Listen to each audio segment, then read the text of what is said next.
उसके अलावा उद्धव ठाकरे की पार्टी, जिनका दिल्ली में कुछ नहीं है, वो भी अरविंद केजरीवाल का समर्थन कर रहे हैं। शरद पवार की पार्टी भी उनका समर्थन कर रही है। तो इंडी गठबंधन की जो महत्वपूर्ण पार्टियां हैं, प्रमुख पार्टियां हैं, उनमें से केवल 2 ऐसी पार्टियां हैं, एक डीएमके और दूसरी झारखंड मुक्ति मोर्चा, जो खुलकर कांग्रेस पार्टी के खिलाफ नहीं बोल रही है, या कहें जो खुलकर अरविंद केजरीवाल के साथ नहीं खड़ी है।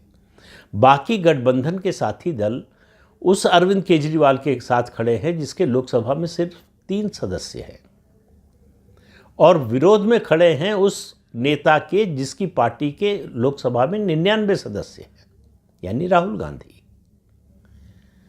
राहुल गांधी को ये पता नहीं, ये समझ में आ रहा है कि नहीं, दिल्ली के चुनाव के लिए उन्होंने रणनीति बनाने के लिए एक बैठक की, वो भी जूम के जरिए हुई, और उस बैठक से आधे में वो उठकर चले गए। उनके जाने के बाद प्रियंका वाड्रा ने कहा दिल्ली के नेताओं से कि राहुल गांधी आप लोगों से नाराज़ है। राहुल गांधी पूरी तरह से अरविंद केजरीवाल के सामने सरेंडर करना चाहते थे।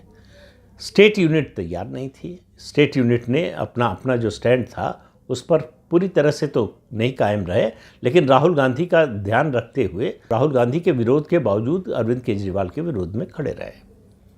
अब राहुल गांधी भी विरोध में आ गए। अब राहुल गांधी की हालत का अंदाज़ा आप सिर्फ एक बात से लगाइए। आम आदमी पार्टी ने एक पोस्टर जारी किया है। पोस्टर में उसने देश के 11 नेताओं को बेईमान नेताओं की श्रेणी में रखा है। जाहिर है उसमें बीजेपी के नेता होंगे, लेकिन आश्चर्य की बात है कि उस सूची में, उस पोस्टर में राहुल गांधी का नाम और उनकी तस्वीर दोनों है।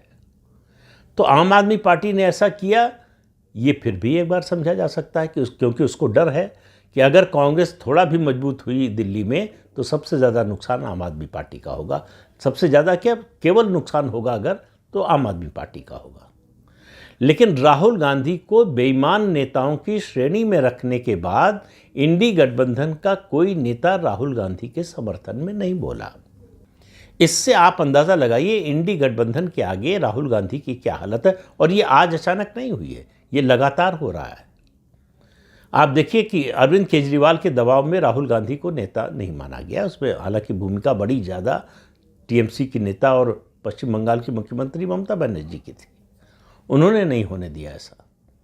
लेकिन आप याद कीजिए, जब सुप्रीम कोर्ट का फैसला आया था कि दिल्ली की सर्विसेज जो है वो मुख्यमंत्री के अधीन रहेंगी, केंद्र सरकार ने अध्यादेश लाकर और बाद में फिर संसद में जो है विधेयक लाकर उस फैसले को पलट दिया